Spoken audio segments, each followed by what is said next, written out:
The embassy called at 2:14 a.m. Unknown international number. No name, no warning. I almost didn't answer. I thought it was spam, a drunk dial, some late-night wrong number drifting across time zones. Then the woman said my wife's name, and my stomach went cold. "Sir, do you realize who is now involved?" Her tone wasn't angry. It wasn't accusing.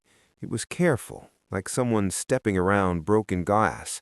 I sat up in bed slowly, phone pressed to my ear, staring at the faint glow of my laptop screen across the room, still open, still showing the photo.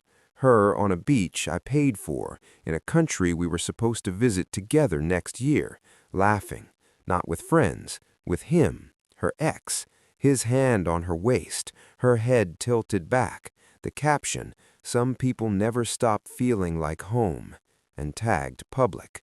I remember smiling when I saw it, not because it was funny, because something inside me had gone perfectly still. "Sir?" the embassy worker asked again. "Yes," I said calmly. "I'm aware."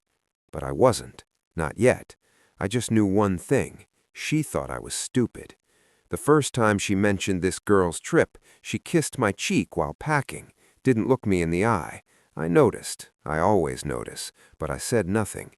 Helped her with the suitcase, drove her to the airport, told her to have fun.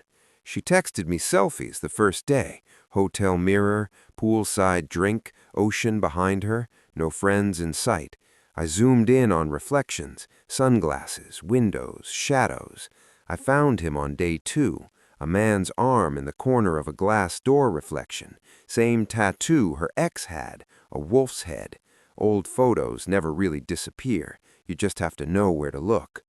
By day 3, she stopped texting, said the Wi-Fi was bad, but she was posting, just not to me. Her story settings excluded close friends. I wasn't close anymore, apparently. So I did what I'm good at.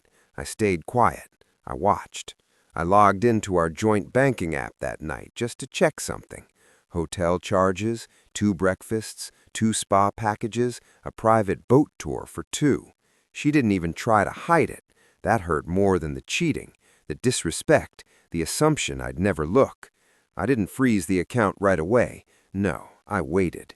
Revenge is a dish best served with documentation. The photo that broke the illusion wasn't even intimate. It was casual, too casual. Him feeding her something from his fork at an outdoor cafe. She looked comfortable, like she'd rewound 10 years and erased me. That's when I made 3 calls. Bank, credit card company, our travel insurance provider. Calm voice, polite tone. Identity verification passed. Fraud concern, I said. Unusual international activity. They locked everything within minutes. Joint checking, joint savings, her travel card. I didn't touch my personal account. I'm not reckless. Then I went to sleep. Best sleep I'd had in months. Her messages started at 6:03 a.m. "Call me now. Why are my cards declined? This isn't funny." I didn't respond. At 7:11, she called 14 times in a row. At 8:02, a new number, him. I let it ring. At 9:47, the text changed tone.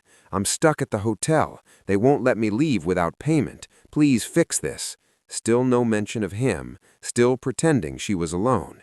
At noon, she finally said it. "He can't cover everything. His cards have limits." I actually laughed out loud. So, he was there. "Thank you for confirming." I replied with 6 words. "Talk to the person who feels like home." She didn't answer after that. The embassy called 12 hours later. "Sir," the woman said gently, "your wife reported financial abandonment. She claims you trapped her overseas without access to funds." "Did she mention why she was there?" I asked. Pause. Paper shuffling. "No, sir." "I have documentation," I said. "Shared accounts used for an undisclosed companion. Fraud investigation is active. I've already sent records to the bank." Another pause. Longer this time. "I see," she said quietly.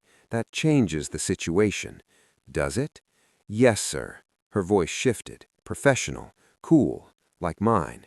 "She and the other individual will need to resolve their own lodging and travel arrangements." Other individual. Not friend, not relative, just other. Perfect. Thank you, I said, and hung up. She came home 3 days later, different flight, different energy. No anger, no shouting, just a woman who realized the safety net had teeth. She tried to explain. It just happened. It didn't mean anything. I was confused.